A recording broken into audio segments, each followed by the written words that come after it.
আসসালামু আলাইকুম প্রিয় দেশবাসী। আজকে আমরা 20 রমজান শেষ করে আমরা আগামীকাল থেকে 21 রমজান শুরু হবে। আমাদের রহমত মাগফিরাতের পর্ব শেষ করে আমরা নাজাতের পর্ব আমাদের শুরু হয়েছে। সবাইকে মাহে রমজানের শুভেচ্ছা জানাচ্ছি।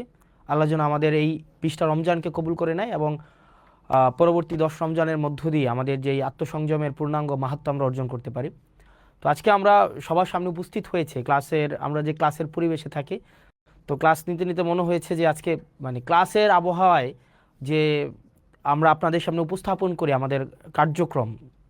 তো বিশেষ করে এটা মূলত হচ্ছে দেবিদ্বার কেন্দ্রিক। আমি যে আসন থেকে নির্বাচিত হয়েছি কুমিল্লা 4-এর হচ্ছে কেন্দ্রিক একটা হচ্ছে বিষয়, কিন্তু মনে হয়েছে যে সবার সাথে এই বিষয়টা নিয়ে কথা হোক।